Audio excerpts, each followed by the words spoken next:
बच्चों, मैं ममता Jain class 11th economics के अंदर आपका स्वागत करती हूँ। बच्चों, 11th इकोनॉमिक्स का 7th चैप्टर अपन पढ़ रहे हैं और अब तक अपन ने उसकी 2 वीडियो देख ली है। और दोनों वीडियो के अंदर अपन ने देखा कि रोजगार क्या है, अर्थात रोजगार किसे कहते हैं, जिसमें अपन ने जाना था कि किसी व्यक्ति के द्वारा किया गया वह कार्य जिसके द्वारा उसको धन का उपार्जन हो, धन की प्राप्ति हो, ऐसी आर्थिक क्रियाओं को अपन रोजगार कहते हैं। फिर अपन ने देखा था कि भारत में रोजगार की क्या स्थिति है, श्रमिक क्या है, श्रमिकों के प्रकार क्या है, अर्थव्यवस्था के अंदर प्राथमिक क्षेत्र, द्वितीय क्षेत्र और तृतीय क्षेत्र के बारे में अध्ययन किया था। आज का अपन जो ये वीडियो है वो इस लेसन का लास्ट वीडियो है और इसके अंदर अपन देखेंगे कि सरकार एवं रोजगार सृजन और आंकड़े, अर्थात हमारे देश की जो जनसंख्या है वो दिन प्रतिदिन बढ़ रही है, तो इतने अधिक लोगों को रोजगार के अवसर नहीं उपलब्ध हो पा रहे, तो इसमें हमारी सरकार क्या प्रयास कर रही है ये अपन इस चैप्टर के अंदर देखेंगे। तो सबसे पहले अपन देखते हैं कि सरकार क्या प्रयास कर रही है लोगों को रोजगार देने में। तो सरकार का पहला प्रयास, जैसे अपन कह सकते हैं कि सरकार 2 तरह की है, केंद्र सरकार और राज्य सरकार। तो भारत के लोगों को रोजगार प्रदान करवाने में हमारे राज्य और केंद्र दोनों की हिस्सेदारी है। केंद्र अपने स्तर के ऊपर प्रयास कर रहा है और उसका अनुसरण करते हुए हमारे राज्य अपने अपने क्षेत्रों में, अपने अपने प्रदेशों के अंदर, अपने अपने इलाकों के अंदर अपने प्रयास कर रहे हैं, अपनी योजनाएं बना रहे हैं ताकि लोगों को रोजगार मिल सके। सरकार ने इसके लिए प्रत्यक्ष और अप्रत्यक्ष दोनों तरह के प्रयास किए, डायरेक्टली भी सरकार ने और अप्रत्यक्ष के अंदर अपन बात करें तो निर्धनता उन्मूलन, हमारी सरकार ने निर्धनता को दूर करने के लिए, निर्धनता के उन्मूलन के लिए कई सारे प्रयास किए। तो जो प्रयास निर्धनता उन्मूलन के लिए, वे सारे प्रयास हमारे बेरोजगारी की समस्या अर्थात रोजगार प्रदान करने में भी हमको मददगार हो रहे हैं। इसके बाद यदि सरकार ने इसके लिए योजनाएं चलाई है तो काम के बदले योजना, मनरेगा योजना, ऐसी अनेक योजनाएं जिसके द्वारा एक तरफ जहाँ निर्धनता का उन्मूलन हो रहा है वहीं दूसरी तरफ रोजगार का सृजन भी हो रहा है।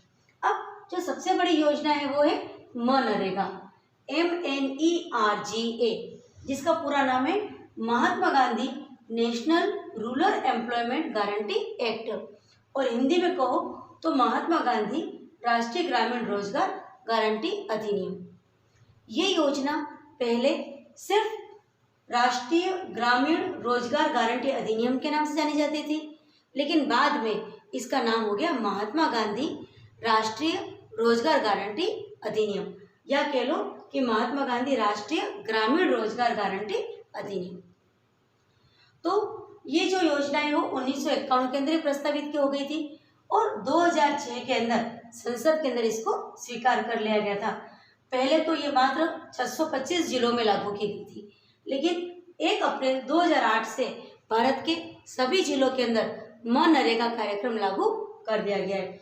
तो हमको अच्छे से एक तो इसका नाम याद रखना है, MERGA, मनरेगा, महात्मा गांधी राष्ट्रीय ग्रामीण रोजगार गारंटी अधिनियम, जिसका पहले नाम सिर्फ राष्ट्रीय ग्रामीण रोजगार गारंटी अधिनियम था।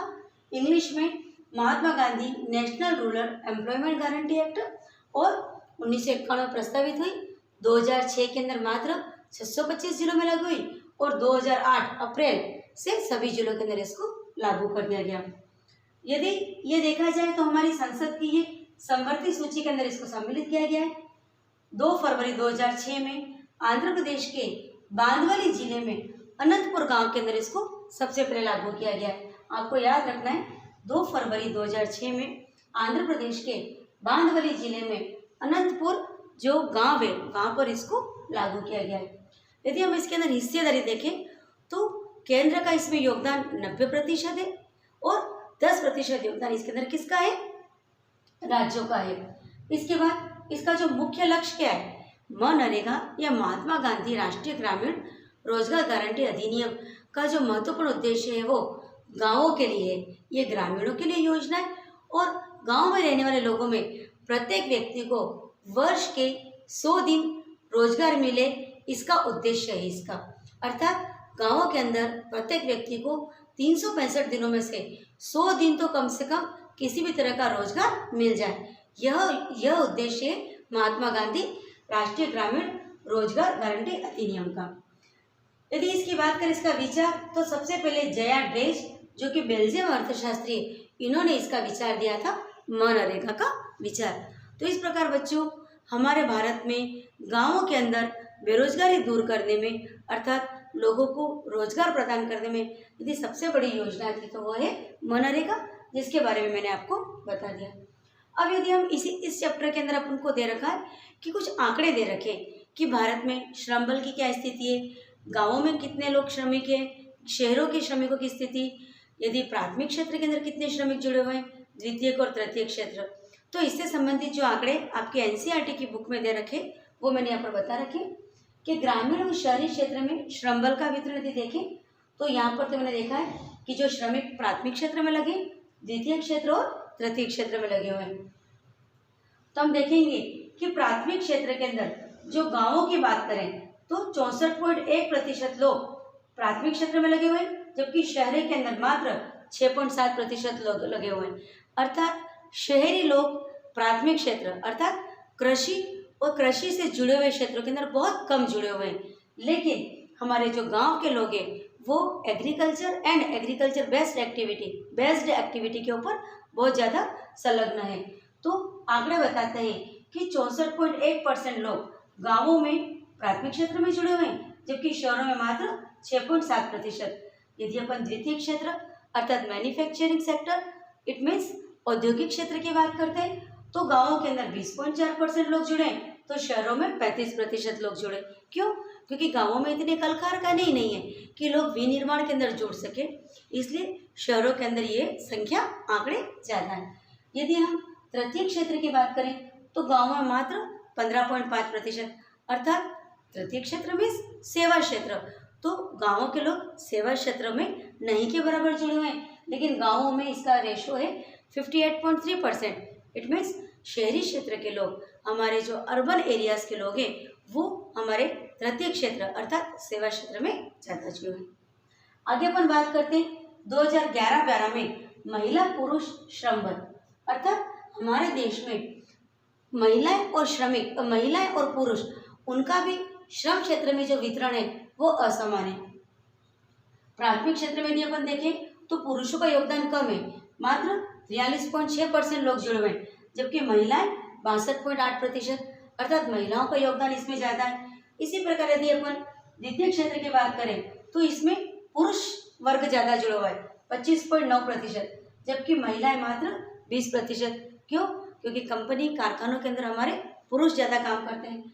और तृतीय क्षेत्र में तो यह वितरण बहुत ही अधिक असमान है, क्योंकि तृतीय क्षेत्र में तो पुरुष 30.5% देश के पुरुष तृतीय क्षेत्र में जुड़े हुए हैं, लेकिन महिलाएं 17.2% ही जुड़ी हुई है।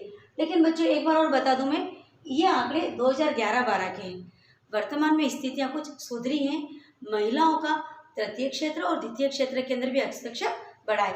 अब महिलाएं भी सेवा क्षेत्र के अंदर जुड़ गई है, और यदि आज के आंकड़े यदि अपन देखेंगे तो इसके अंदर परिवर्तन आएगा, क्योंकि महिलाओं का तृतीय क्षेत्र के अंदर भागीदारी बढ़ गई है। इसी क्रम के अंदर अगर जो अपन आगे देखें तो अपन देखेंगे कि स्वनियोजित श्रमिकों में कमी आ रही है, अर्थात ऐसे लोग जो अपना स्वयं का बिजनेस कर रहे हैं उसमें काफ़ी कमी आई है। दिहाड़ी और अनियमित श्रमिकों में वृद्धि हो रही है।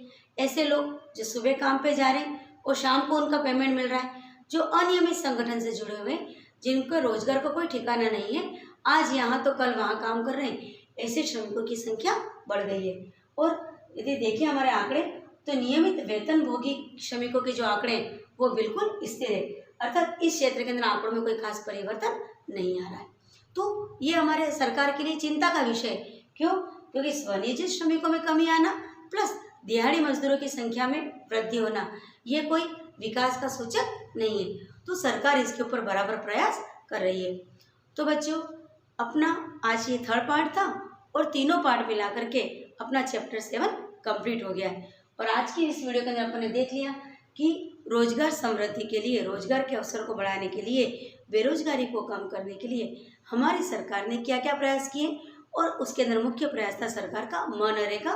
और मनरेगा जिसका पहले नाम नरेगा था, बाद में मनरेगा हो गया। और साथ में अपन ने देखा कुछ आंकड़े, जिसमें अपन ने देखा कि गांवों और शहरों में प्राथमिक, द्वितीयक और तृतीयक क्षेत्र में किस तरह कितने मजदूर जुड़े हुए, महिला और पुरुषों का श्रम के अंदर क्या योगदान है, और साथ में देश की स्थिति भी देख ली। तो बच्चों, इन तीनों वीडियो को आप अच्छे से देखिए, इसको अच्छे से अध्ययन कीजिए, इसके नोट्स बनाइए और एक से अधिक बार देखिए ताकि आपको ये चैप्टर अच्छे से समझ में आए। तो आज का इस वीडियो के साथ ये चैप्टर कंप्लीट हो गया। अगले चैप्टर में अगली वीडियो के अंदर अपन फिर से मिलते हैं। तब तक के लिए थैंक यू।